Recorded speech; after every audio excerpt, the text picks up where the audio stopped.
match. It's going to be up against STIE Olympians Don Argus. Look at how serious his character pick is. It's just Eliza at 38 picks. He is not backing away from his main character at all, Dr.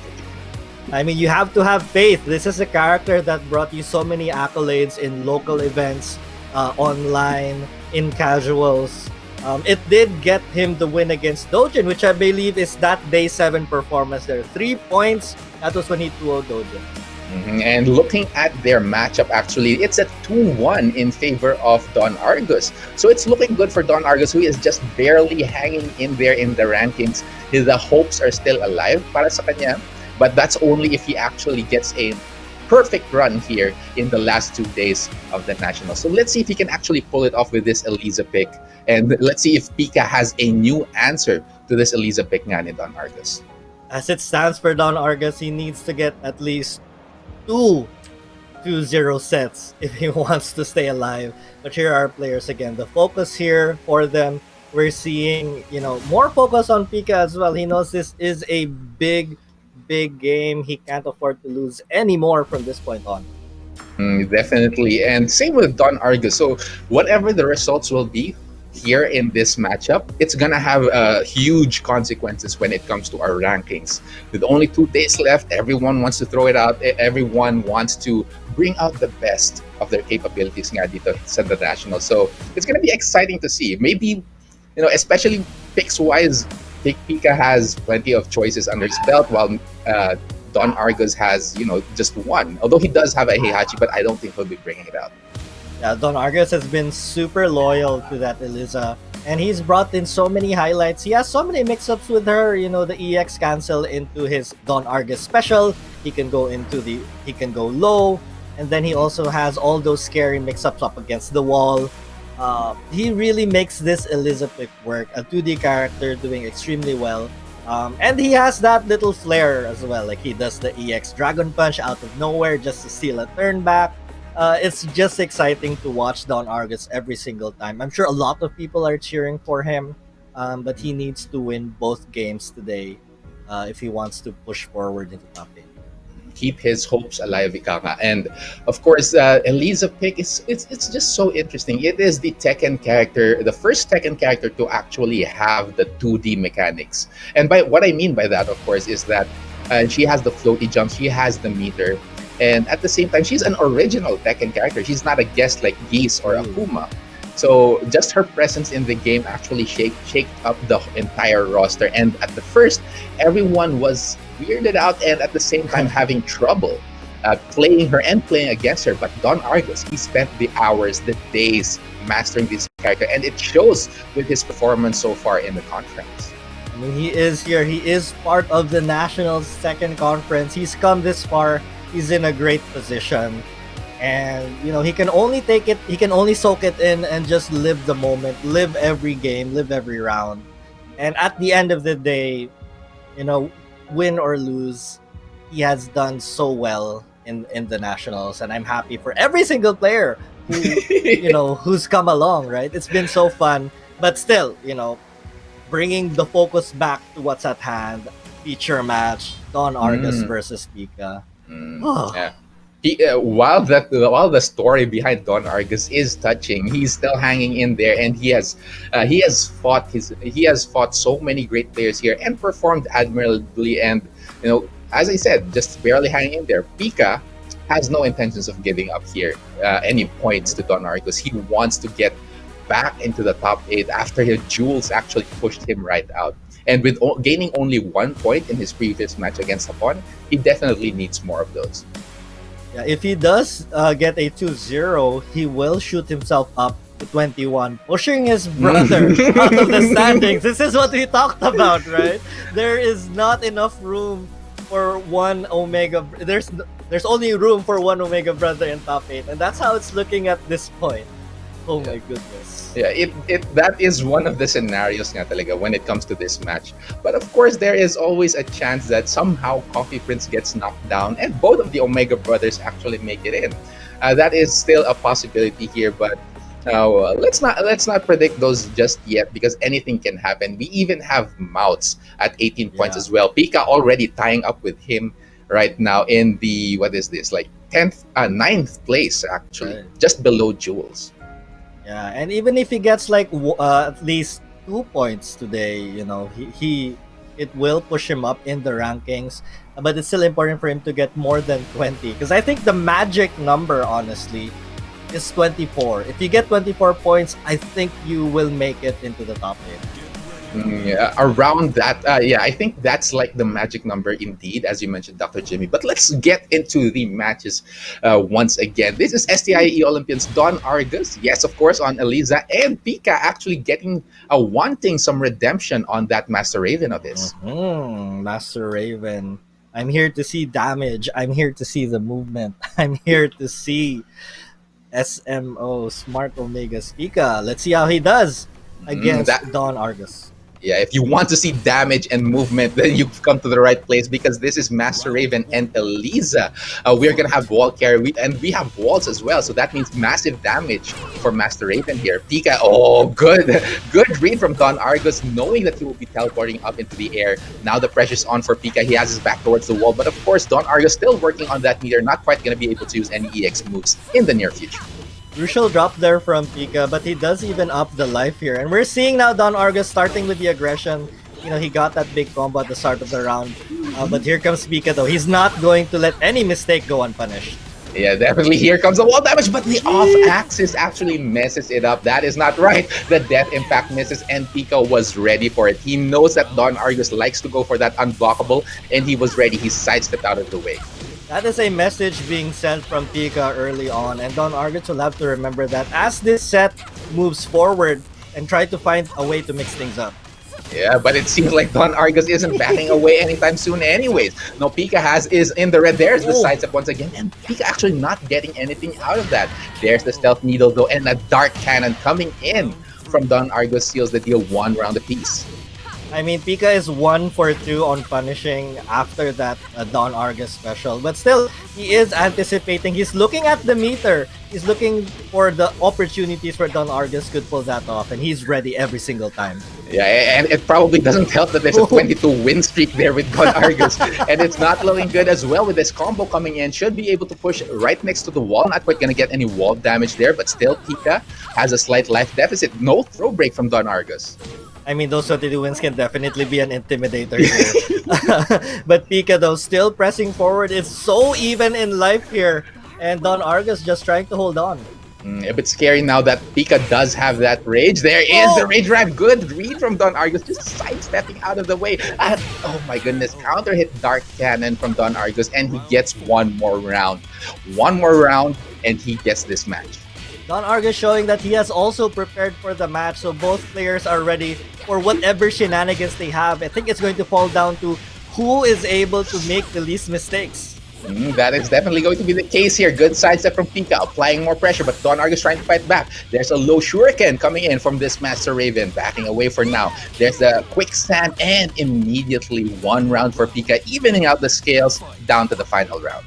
This match is so close here. I can't tell, who has the advantage.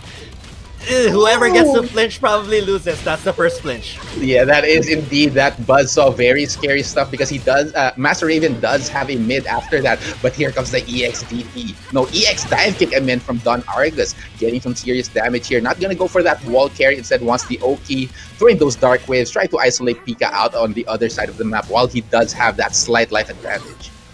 Such a crucial round right here. The day is only beginning here for these two players. Oh no, the pokes are coming in. Pika gets the life lead here. 20 seconds left. Catches him out of the air. And now Don Argus is in the red here. He's going to reach the wall. Not quite. Last block. Not enough. And Pika takes the first game here. Good stomp on the finish. And Don Argus not able to block at all for the end there. It was a pretty tough position. And Pika walked out with that one win. Him getting that float combo at the end of that round, I think, was the biggest thing for him. He was anticipating, there will be more dive kicks, there are going to be more aggression coming from the side of Don Argus, and he was just ready. He threw a move out, he saw the float, and then he was just prepared. He had the right combo and used the wake-up situation to his best ability. What a win for Pika. Indeed, indeed. That float nga out of the air. That's one thing that is a bit foreign for Tekken players, actually, the concept of an anti-air. But now that the 2D style characters have actually invaded the game, well, not exactly invaded, but still, now that they're here in the roster, that's something to consider. And Pika, good choice with that DF2-4 from Master Raven, using that to actually what do you call it? Block off the dive kick and the jumps, the floaty jumps that Elisa does have. Probably would work with the other 2D characters as well.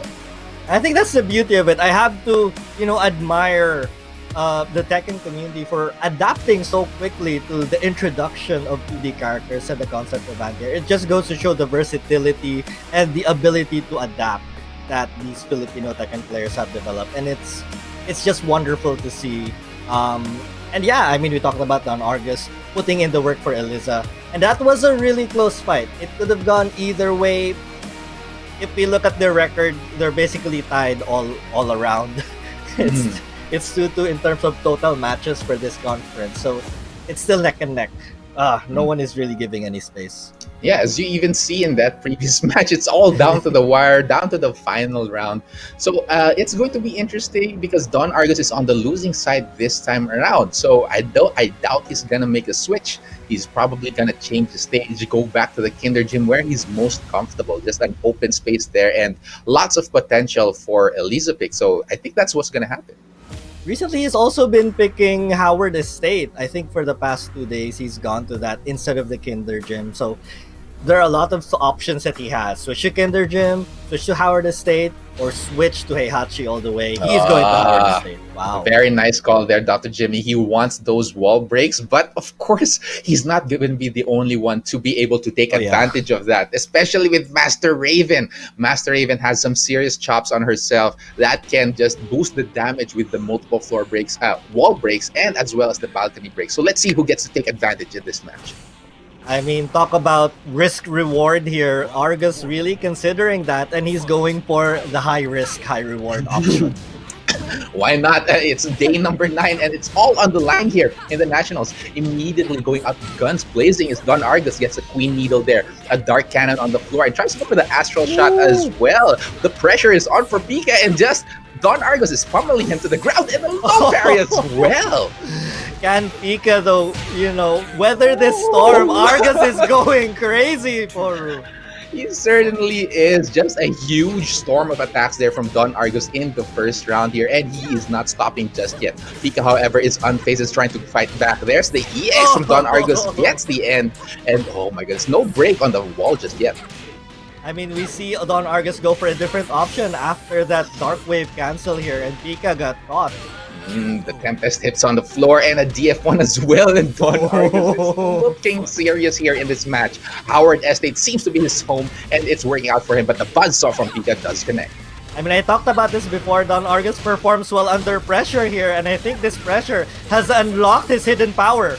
It certainly has, all the way to the corner. They're not going to be able to break the wall, but still tries to jump out of that situation. Pika has him in the corner. The quicksand connects. Last chance for Don Argus, getting a bit patient there, rising to a huge low parry. Once again, this is going to be serious here. No meter, but he does have the rage. Should be able to carry. Goes to the counter hit setup. He wants the key charge. Dark Cannon on the floor here. 26 seconds left, and Pika just needs one more hit. The Dark Wave comes out. He's trying to get back. The mid. Oh my goodness, he jumps over the low.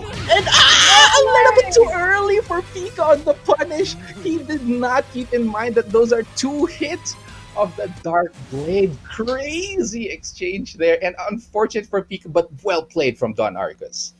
Don Argus just unlocked the next level. He ascended whatever Don Argus level he is currently on. He has unleashed his own brand of the Ultra Instinct, and everything going his way. I mean, Pika blocked that EXDP, but he was just a little too trigger happy in getting the punish. And Don Argus now has tied the series. What a match. Oh my god, these 2 players want those points, want to keep their hopes alive here in the Nationals. And oh my goodness, that was a very heartbreaking moment, That's something that you actually have to keep in mind when you're playing against Eliza, because her EXDP actually goes twice. So that's like 2 DPs in a row. But as you said, trigger happy from Pika and was not paying attention with the EX glow of that DP maybe and tried to punish immediately. Unfortunately, it crushed the attack from Master Raven. And yeah, good work Uh, from Dark Argus. I mean, watching a lot of 2D fighting games, I've seen moments like that happen. It's just surreal to see that same situation here in Tekken 7. The whole 2D character thing really translates. But this is it. This is crunch time. I mean, for Don Argus, this is STIE Olympians' final stand. This everything hangs in the balance with this game right here. That If is, he wins yeah. this game, he lives on. Yeah, well, let's see if he can actually make it happen. Pika has the option to change characters or change the stage, take away the Howard Estate from Don Argus, actually, and that he does. Geometric plane, a lot more simpler, no gimmicks this time around, just plain madness between these two characters. I mean, as one of our co-caster says, this is the Omega way. This is the stage that they always go to. Let's see if it helps. It definitely has that Omega vibe, you know. If you find yourself in such a location, you'd think, "Oh my God, this is the end." But let's see if it's indeed the end here for Don Argus as he gets that huge combo right here at the start of the round. This is a great start for him, for his cause right here. Pika needs to find how calm, live through the storm. Pika with a good position here against Don Argus. Don Argus with his back towards the corner tries to go for the mid, but Don Argus not flinching. He goes for that DP immediately. Oh my goodness, the jab out of the air. Last chance here, Pika. Tightrope walking with that sliver of health, and that jab is just more than enough to take him down. Those are one of the EXDPs that we were talking about. Don Argus really does not want to give up his turn. He tries to seal it back with it. Pika's going to have to remember that and try to bait it out. Keep his eye on the meter. Keep an eye on the meter indeed. There's a cross chop from Don Argus now, trying to put more pressure here. A low shuriken coming in. Of course, Eliza with those damages coming in for against Pika. Pika with a huge life disadvantage here, but Don Argus slowly but surely backing himself to a corner here. Very peculiar position. Despite being at the wall here, he does have the life lead. He's changed the pace a lot now. Like looking to, it's almost like he's zoning Pika out. That is definitely a viable choice when it comes to projectile characters as well. But Pika is not gonna get zoned out just like No that. more. The buzzsaw connects, and now that is gonna hit us on the floor as well. He does have the life advantage here, but now Don Argus gets the refloat off of the floor. 5 seconds left, enough time for Pika. Go for the rage charge. Is it gonna miss? It did. Oh my goodness! With 3 seconds left. Oh my goodness. That was scary. That was scary, Boru. It was terrifying. That is one of the things to keep in mind when it comes to Master Raven. She does jump up in the air. There's a chance that the Rage Art will whiff, but that was a bit unfortunate for Pika. But Don Argus has that round lead now. He has 2 rounds in his belt and 1 round to go. Don Argus is trying to keep his dreams alive here. Pika, he must keep them from slipping away. Here comes Don Argus. Oh no! Oh, the combos! Look at that! Did you see that, Dr. Jimmy? A sidewall into another wall. The convergence, and Don Argus with the victory. Congratulations to him. Amazing and well-deserved 2 points on his end. That was amazing.